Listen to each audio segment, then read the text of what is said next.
오늘은 결혼을 해야 하나 라는 제목으로 말씀을 드리겠습니다. 먼저 결혼의 현황을 살펴보면 혼인율, 한국에서의 혼인율이 1970년도 통계를 작성한 이후 지금이 제일 가장 낮습니다. 그리고 평균 초혼 남자들의 연령이 33.7세, 그러니까 약 34세가 되겠습니다. 여자 초혼의 평균 연령이 31.3세, 약 31세, 그러니까 34세, 31세, 한국의 이야기입니다. 그러면 미국은 어떠냐 하면은, 미국은 남자 초혼 평균 연령이 30세, 여자 초혼 평균 연령이 28세. 두 나라 다 참 늦어졌습니다. 과거보다 한 10년은 더 늦어진 것 같아요. 안 믿는 사람들도 결혼을 일륜지 대산이 해서 참 중요하게 다들 표현을 하고 있습니다. 그러면은, 성경 말씀에 따른 우리 결혼의 원칙이 무엇인지 생각을 해보겠습니다. 사람들이 예수님께 대해서 이혼하는 것에 대해서 질문을 드렸을 때 예수님께서 마태복음 19장 4장 6절에 뭐라고 말씀하셨냐면, 예수께서 대답하여 가라사대 사람을 지으신 이가 본래 저희를 남자와 여자로 만드시고 말씀하시기를 이러므로 사람이 그 부모를 떠나서 아내에게 합하여 그둘이 한 몸이 될지니라 라고 하는 창세기 2장 22절에서 24절까지 하신 말씀을 인용하셨어요. 그리고 나서 그런 말씀을 하신 것을 읽지 아니하였느냐, 이러한즉 이제 둘이 아니요 한 몸이니 그러므로 하나님이 짝져 주신 것을 사람이 나누지 못할지니라 라고 말씀하셨습니다. 여기에서 보면은 사람을 지으신 이가 누구예요? 하나님이요. 그러니까 예수님께서 세상에 오시기 전에는 이 세상을 만드시고 사람을 만드신 하나님이셨습니다. 그때 하신 말씀이 저희를 남자와 여자로 만드시고 부모를 떠나서 아내에게 합하여 둘이 한 몸이 될지니라. 그 얘기는 한 남자와 한 여자가 서로 결혼해서 둘이 한 몸이 되었다. 그래서 우리 안 믿는 사람들 풍습에도 무촌, 부부 사이는 무촌이라고 합니다. 그리고 또 부부는 인연이다. 그 인연을 맺었다. 그게 이제 우리 성경에서는 하나님께서 짝져 주셨다. 그걸 안 믿는 사람은 또 모르는 가운데서 그렇게 표현을 합니다. 그러니까 이 결혼인 것은 일남일녀, 한 남자와 한 여자. 요새 동성애자들이 그것을 바꾸어서 한 사람과 한 사람, 다시 말하자면 한 남자와 한 남자 또는 한 여자와 한 여자로 결혼의 정의를 바꾸려고 하는 운동이 있는데, 그것은 결코 성경에 어긋나지는 것이고 하나님께서 허락하신 일이 아닙니다. 그래서 하나님을 믿는 사람들은 동성애를 허락할 수가 없습니다. 왜냐하면 하나님께서 금하신 것이기 때문에 그렇습니다. 그리고 말라기서 2장 15절에 보면은 하나님이 영이 유효하실지라도 오직 하나를 짓지 아니하셨느냐, 이는 경건한 자손을 얻고자 하심이니라. 그 얘기는 무슨 얘기냐면 하나님께서 아담에게 영이 많이 있다 할지라도 하와 한 사람을 아내로 만들어 주셨다는 얘기입니다. 왜 그러냐? 경건한 자손을 얻기 위해서 그렇다고 합니다. 그러니까 하나님께서 사람이 부모를 떠나서 결혼을 한 남자와 한 여자로 결혼을 한 것은 경건한 자녀들을 얻기 위해서 그렇다. 그런 말씀이에요. 그리고 고린도전서 7장 38절에 딸을 시집 보내는 자도 잘하거니와 시집 보내지 아니하는 자가 더 잘하는 것이라고 하여서 사도 바울은 그렇게 결혼해서 고생하는 것보다 자기처럼 혼자 살면서 하나님 일을 하다 가는 것을 권장하였습니다.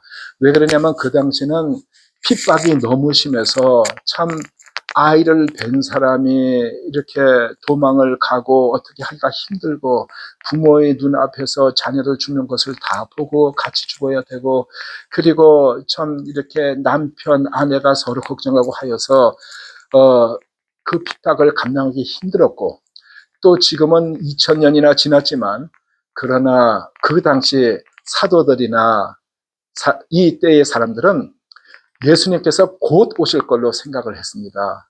그래서 이렇게 뭐 세상에서 하던 거 다 하는 것보다는 오로지 예수님 재림만 바라보면서 했지만, 그러면서 사고방식을 그렇게 가지고 살고 살았지만, 그러나 어느덧 2000년이 흘렸는데 그렇다고 해서 예수님이 안 오신다는 건 절대 아닙니다. 베드로 전서에도 나와 있듯이 예수님은 반드시 오십니다. 지금까지 2000년이나 흘렀다는 것은 하나님께서 그만큼 기다리셨다는 거고, 그 때는 아무도 알지 못하지만 예수님께서는 반드시 오십니다. 예수님께서 언제 오실지 모르기 때문에 우리는 지금도 참 이렇게 결혼을 하고 가정을 이뤄서 살았으면 좋겠다 하는 게 대부분의 사람들의 생각입니다.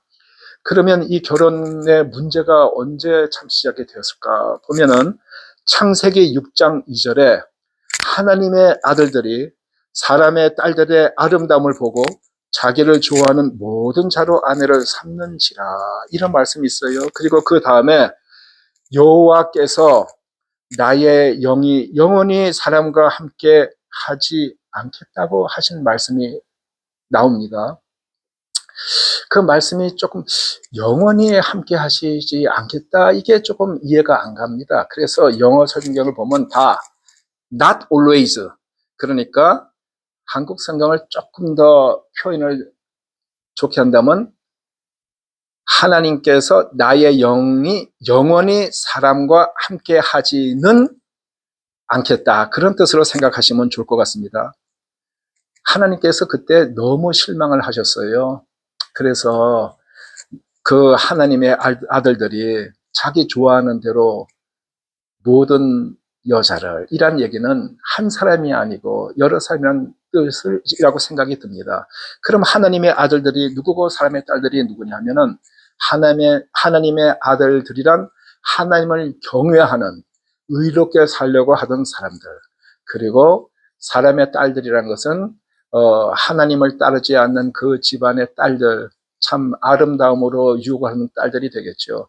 이 하나님을 섬기는데도 이 이성 간의 참 동경이나 짝사랑이나 그리워하는거나 이런 것이 많은 장애가 되고, 그래서 많이 넘어지고 할 수가 있는 것 같습니다.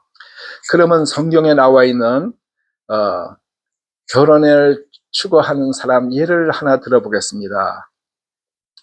창세기 28장 1, 2절에 보면은 이삭이 야곱을 불러 그에게 축복하고 또 부탁하여 가로되 너는 가나안 사람의 딸들 중에서 아내를 취하지 말고 일어나 밧단 아람으로 가서 너의 외조부 부두엘 집에 이르러 거기서 너희 외삼촌 라반의 딸 중에서 아내를 취하라, 그렇게 말을 했어요. 우리가 성경을 읽기는 많이 읽었지만 그거 노티스 한 적이 있습니까? 우리는 그냥 야곱이 자기 형 에사가 죽인다고 하니까 엄마가 하란으로 가라 해서 갔는데 거기서 우연히 라헬을 보고 첫눈에 반해가지고 결혼했다고 생각하지만, 벌써 가기 전에 이삭이 라반의 딸 중에서 아내를 고르라고 했단 말은 참 이렇게 다시 생각을 해볼 수가 있습니다. 그 창세기 28장 18에서 22절에 보면은 야곱이 하란 땅으로 가는 도중에 있는 루스라는 땅에 이르러 가지고 잠을 자면서 꿈을 꾸게 됩니다. 하늘에서 땅까지 사다리가 딱 놓여 있는데 천사들이 오르락 내리락 하는 그런 꿈이었어요. 그러면서 하나님께 나타나셔서 이 땅을 너와 내 자손에게 주겠다, 그렇게 말씀을 하십니다. 그러니까 야곱이 꿈에서 깨어가지고 아이고 두렵다, 여기는 하나님이 계시는 곳이다 해서 이름을 벳엘, 하나님의 집이라고 그렇게 이름을 자기가 정합니다. 그러니까 원래 이름은 루스였지만 그 다음에 성경에서는 벳엘이라는 이름으로 그 장소가 나타나게 됩니다.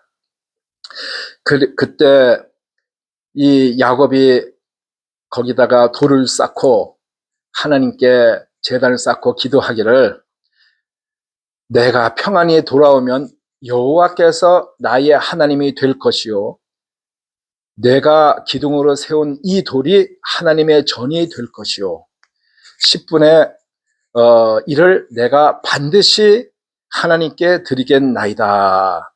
이렇게 말을 합니다. 참 멋있는 말 같아요. 근데 자세히 들여다보면은 이 참 건방진, 하나님께서 벌써 하나님이 주시고 그 아브람과 이삭의 하나님, 그리고 아브람과 사라의 하나님, 그리고 자기 아버지인 이삭과 리브가의 하나님, 그리고 너에게 이 모든 축복을 주겠다 이렇게 말씀하셨는데, 이 야곱이라는 사람이, 일개의 사람이 하나님께 내가 무사히 돌아오면 여호와는 하나님이 나의 하나님이 될 것이요. 그 상당히 좀 건방진 표현이에요. 그래서 아니 야곱이 참 철다고니가 없다 이랬는데, 우리도 우리의 젊을 때를 생각해 보면은 우리도 참 대동소이한 그런 생각을 가졌다, 이런 것을 기억을 해볼 수가 있어요. 이 야곱의 삶을 봐도 젊을 때부터 나이가 들어서 참 성숙해 가는 것을 우리가 이렇게 볼 수가 있습니다. 그런데 문제는 야곱이 이 약속을 하고 그 약속을 잊어버려요. 많은 사람들이 하나님께 약속을 하고 약속을 잊어버립니다. 그렇지만 하나님은 하나님께서 하신 말씀이 항상 그 말씀 이루시고 잊어버리신 일이 없으면 물론이거니와, 우리가 하나님께 드린 기도도 약속도 소원도 하나님께서는 다 기억을 하세요. 그래서 전도서 같은 데서는 소원을 하고 이렇게 약속을 지키지 않는 것보다는 소원을 아예 하지 않는 것이 더 낫다는 그런 표현도 있습니다.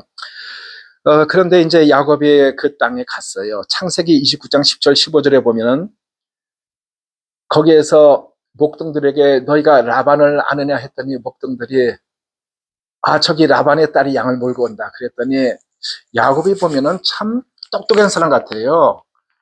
거기에서 자기가 분위기 만들려고 거기 좀 걸리적거리는 이 목동들에게, 야 지금은 해가 아주 좋게 떠 있는데 양들 여기서 그냥 물 먹이고만 있을 때가 아니니까 가서 풀을 더 뜯어라. 자기가 좋은 분위기에서 라헬을 만나려고 그랬던 것 같아요. 그랬더니 양들이 우리가 지금 목자들이 다 그 돌을 치워서 그 샘을 열어야지 먹을 수 있다 이러면서 신강해 가는데 라헬이 가까이 왔어요. 그랬더니 이 야곱이 그 힘든 무거운 돌을 갖다 탁 옮겼어요. 그러니까 우리가 보기에 그냥 폼을 잡은 거예요. 우리는 이 야곱이 노상 에서한테 치여가지고 밖에도 못 나가고 집에서 그냥 엄마 품속에서만 지냈던 나약한 사람인 줄 알았는데, 야곱이 이렇게 근육을 쓸 줄은 몰랐어요. 그러고 나가지고 그 다음에 라헬에 가가지고 입을 맞추고 소리내어 울며 그에게 자기가 리브가의 아들 됨을 고했다, 이렇게 말이 납니다. 그러니까 가만히 생각해보면 라헬이 못생겼으면 그냥 얘기를 하지 굳이 아무리 풍습이라도 입을 안 맞췄을 것 같은데, 라헬은 참 잘생겼어요. 이 야곱이 첫눈에 반한 그런 사람입니다. 그러니까 그쪽의 풍습대로 그냥 입을 맞췄겠죠. 그리고 소리냐 막 울었다고 그랬는데 그 울기는 왜 울어요?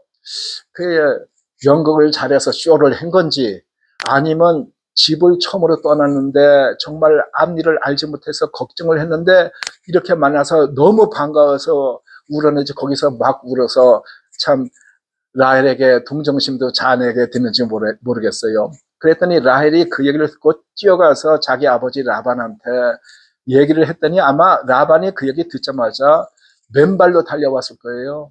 자기가 어린 시절 그 자기보다 참 어린 그 여동생이 하루아침에 갑자기 누구의 말을 듣고 떠났는데, 그때 이후로 항상 내 동생은 어떻게 지낼까, 우리 동생은 잘 지낼까, 그렇게 생각을 했는데, 보통 사람들 생각하기에는 그러고 나서 한 2, 3, 3년이 흘렀을 거라고 생각해요. 제가 계산해 보면 100년 가까이 흐른 거예요. 100년 가까이. 얼마나 반가웠겠습니까? 야곱을 안고 뭐라고 하냐면은 너는 참으로 나의 골육이로다. 그렇게 자기가 보고 싶었던 그 여동생의 아들을, 여동생이 떠난 지 근 100년에 그렇게 만나게 되니 얼마나 반갑겠어요. 그래가지고 참 같이 반갑게 지내다 한 달쯤 지났을 때 그 외삼촌 라반이 야곱에게 얘기를 합니다. 우리 집에 와서 어떻게 공으로 일할 수가 있겠느냐?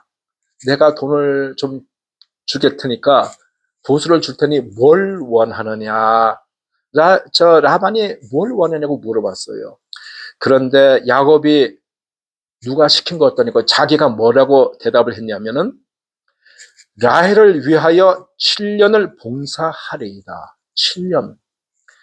그때가 야곱이 77세였어요. 야곱이 왜 혼자서 하란 땅으로 갔는지는 모르겠어요.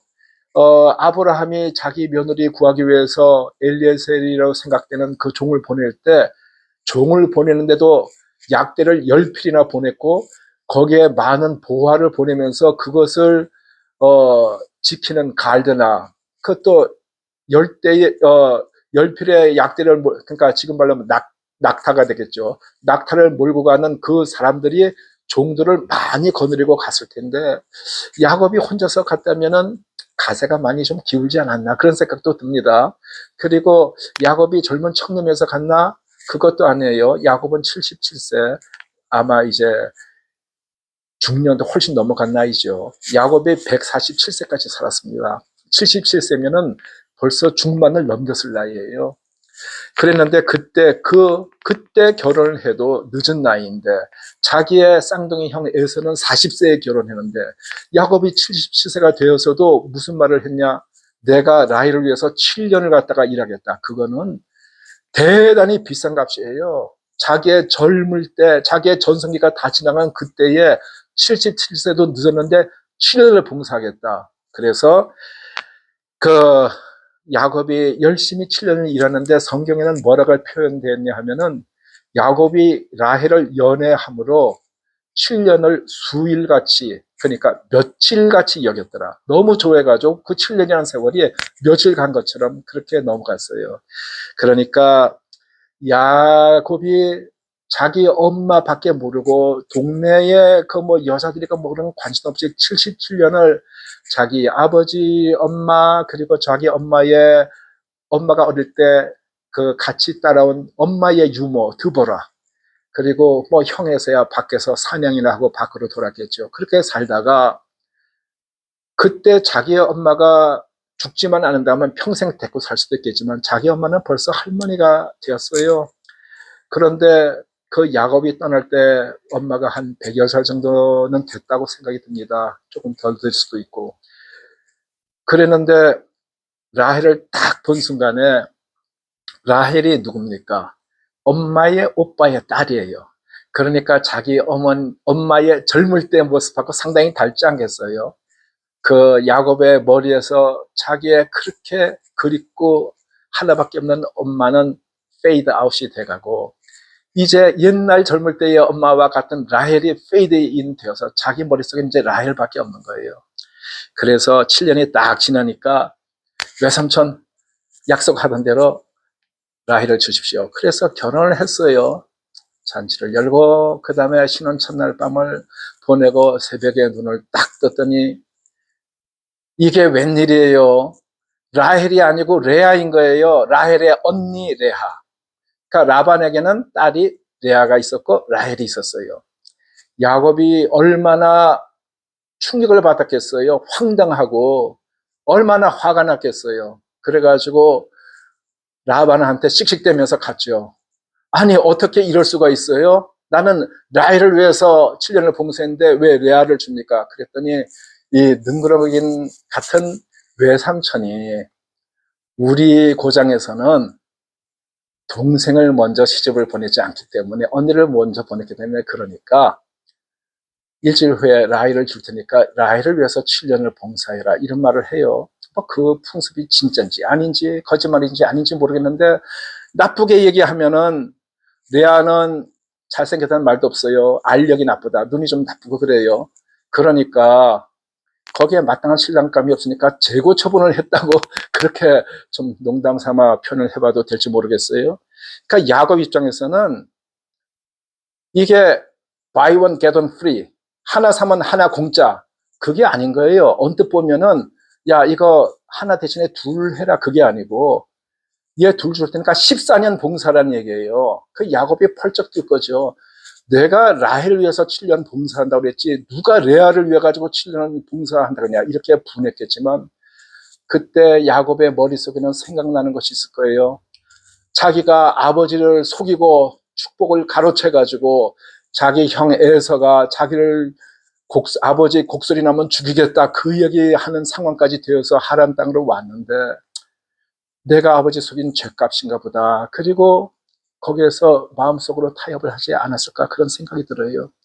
그러고 나서 14년을 봉사한 다음에 그 다음에 6년 더 일해서 여러 가지 가축의 떼를 얻어가지고 다시 집으로 오게 됩니다.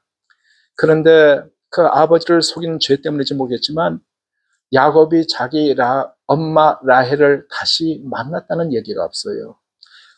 오는 도중에 드보라가 죽었을 때에 야곱이 장세했다는 말이 나와요. 왜 엄마의 유모가 드보라가 거기에 왔겠어요? 도중에 한 번씩 이렇게 신부름으로 왔을지 모르겠지만 엄마가 없는 집에 그 유모가 사위랑 같이 지낸다는 게 참 거북하지 않았겠어요? 그래서 그 손자한테 야곱에게로 간 게 아닌가. 또 엄마가 죽을 때 유언으로 내가 야곱을 보지 못하니까 유모가 대신 가서 야곱에게 전해달라고 돌봐주라고 그랬는지도 모르겠어요. 그거는 추측입니다. 단지 성경에는 엄마를 다시 봤다는 얘기가 없어요. 그러면 생각나는 것이 자기 아버지 또 리브가는 자기 남편 이삭을 속일 때 야곱이 축복은 고사고 저주를 받을까 두렵습니다 했더니 그 엄마 리브가가 저주는 내게 돌리라, 그 말이 응했는지도 모르겠습니다. 그래서 야곱은 두 아내와 결혼했는데 그 라헬이 애가 안 생기는 거예요. 레아는 그냥 기계같이 애가 쭉쭉 나오는데, 그래가지고 내 종하고 같이 자서 내 이름으로 자식을 잇자 해서 자기 종 빌하라고 잘해서 아내가 셋이 되었어요. 그랬는데 레아도 나도 종이 있는데 같이 자라고 해가지고 다시 그 종이랑 자서 또 거기서 자식을 낳았어요. 그래서 아내가 넷이 되었어요. 이것이 전례가 되어가지고 중동 지방 이슬람 문화에서는 한 남자가 네 아내까지 얻을 수 있다, 이게 법적으로 그렇게 돼 있어요. 그런데 그것을 보면은 야곱이 무슨 플레이보이나 여자를 밝히는 사람이 아니에요. 자기는 라헬 한 사람만 좋아했는데 자기가 속아서 레아를 결혼하게 되고 또 아이를 못 낳아서 그 종이랑 자다 보니까 그렇게 된 거지, 이 사람이 내 아내를 얻으려고 했던 건 아니에요. 그런데 중동에서는 그게 전례가 되어서 내 아내까지 얻게 되니까, 그러니까 한 남자가 여러 여자를 차지하니까 여자를 얻지 못한 남자들 사이에서 동성애가 거기에 많이 발달되어 있는 그런 비극이 생긴 거 아닙니까? 그리고 우리가 그냥 흥미로 한 남자와 한 여자인데 야곱의 진짜 아내는 넷 중에 누구라고 생각할 수 있을까? 그렇게 해보면은 야곱이 나중에 죽을 때 자녀들 다 모아놓고 나가지고 자기를 애굽 땅에 말고 이스라엘 땅에 자기 할아버지 아브라함이 산 마므레 앞 막벨라 들에 있는 굴에 자기 할아버지와 할머니도 거기 장사되었고 자기 아버지와 어머니도 장사되었고 자기도 야곱도 레아를 거기에다 묻어놓으라 할 때 보면은 야곱의 아내를 하나로 고르면 레아가 아닐까 싶습니다.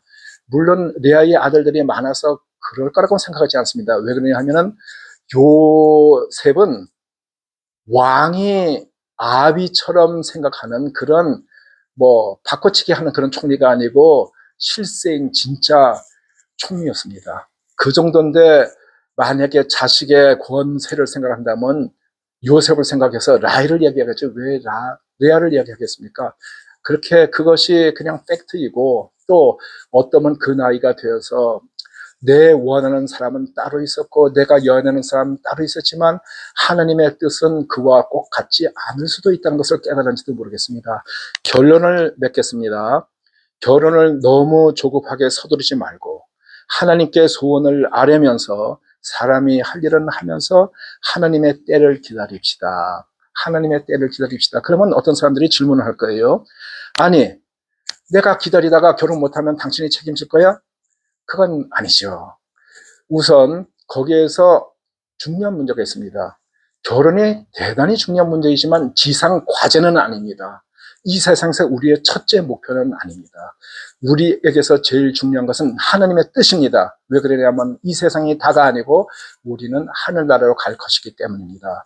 그래서 여러분들에게 해드리고 싶은 말은, 에스더가 왕 앞으로 나가면 죽을 수도 있다는 것을 알면서도 죽으면 죽으리라 했던 마음을처럼 결혼을 못하면 못하리라, 이런 마음으로 하나님의 일을 최우선으로 생각하면서 하나님께 열심히 기도하면은 하나님께서 이렇게 짝을 맺게 해 주시리라고 저는 생각을 합니다. 왜 그러냐 하면은 창세기 2장 18절에 하나님께서 아담을 보시고 하신 말씀이, 사람의 독처하는 것이 좋지 못하니 배필을 만들어 주겠다 해서 하와를 만드셨습니다. 일반적으로는 우리가 다 결혼해서 가정을 이루고 자녀를 놓고 사는 게 보편적입니다. 저는 여러분들이 하나님을 경외하면서 하나님의 때를 기다리면서 살기 바라겠습니다. 감사합니다.